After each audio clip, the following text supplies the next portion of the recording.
Kwa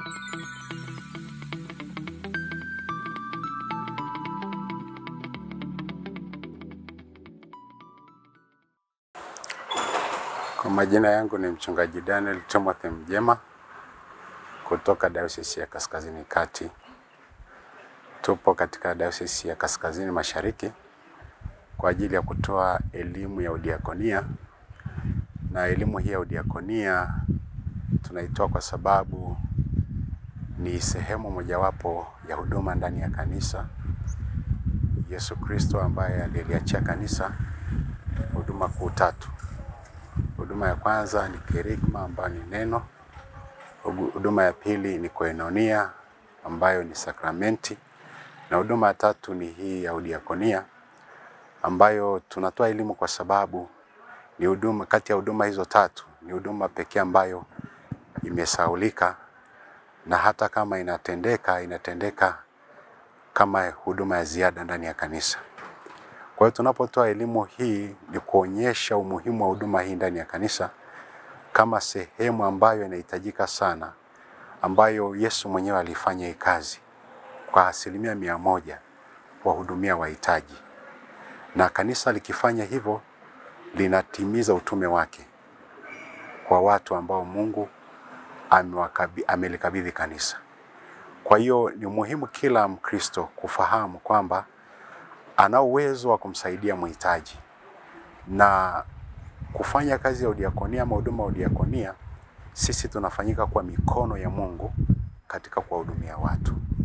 Hivyo kanisa lina wajibu, na tunapozungumza kanisa kwamba lina wajibu, ni kila muamini anapaswa kuifanya hiyo huduma.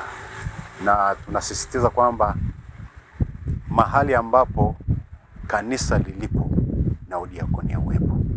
Kwa hiyo tunaomba sana katika semina hii, na tunapowahimiza wanasemina ni kwenda kutekeleza katika maeneo yetu tunayotoka kwa sababu ya umuhimu wa huduma hii ambayo imesahaulika kwa sasa. Jina langu ni Mwalimu Charles Fabian Dafa, ni kiongozi wa kamati ya diakonia katika usharika wa Mombo. Tunamshukuru Mungu sana kwa sisi viongozi na viongozi wa kamati hizi pamoja na wazee wa kanisa kupata nafasi ya kushiriki semina hii ya diakonia ambayo imeandaliwa na diocese yetu, na ni jambo jema kwa kanisa kuwa na huduma ya diakonia kwa sababu asili ya diakonia ni kanisa, na kanisa lina mzigo mkubwa. Kupitia kanisa na diocese yetu ya DKMS tumekuwa na historia pana juu ya swala la diakonia. Ikumbukwe kwamba tangu uongozi wa kwanza kabisa wa diocese hii uliweka misingi mizuri juu ya diakonia, na kwa kulithibitisha hilo, diocese yetu imekuwa na vituo mbalimbali.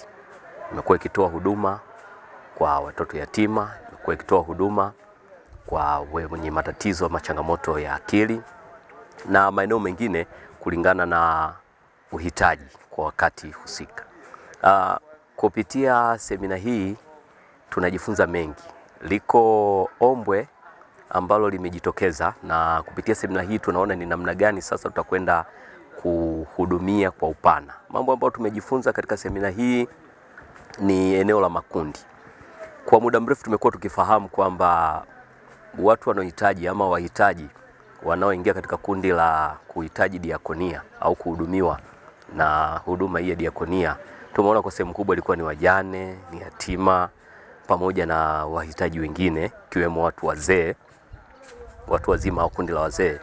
Lakini katika semina hii tumejifunza makundi mbalimbali. Wako makahaba, wako waathirika wa dawa za kulevya, wako watu ambao wameshtakiwa kwa makosa makubwa na kutupwa gerezani. Lakini yako makundi mengine watu ambao pia wameathirika kisaikolojia na walioathirika kwa changamoto mbalimbali ikiwemo shida mbalimbali zinatokana katika maeneo yenye vita. Kwa hiyo niseme tu moja ya jambo ambalo sisi kama kanisa tunatakiwa kulifanya ni kwenda kuweka mipango iliyo mizuri ya ni jinsi gani tutakwenda kuhudumia makundi haya katika eneo la diakonia. Kwa jina naitwa Agnes Samson, nimetokea usharika wa Songe Kilindi. Ni mjumbe wa kamati ya diakonia. Kwa kweli tumepata elimu siku ya leo. Tutaenda pia kuwawezesha wenzetu, kuwaelimisha kama sisi tulivyosikia, ili tuungane, kwa sababu tumeambiwa udiakonia ni upendo. Kwa hiyo tutaenda kuwafundisha upendo ili tuweze kwenda kuwainua wale wenzetu wenye uhitaji. Amina.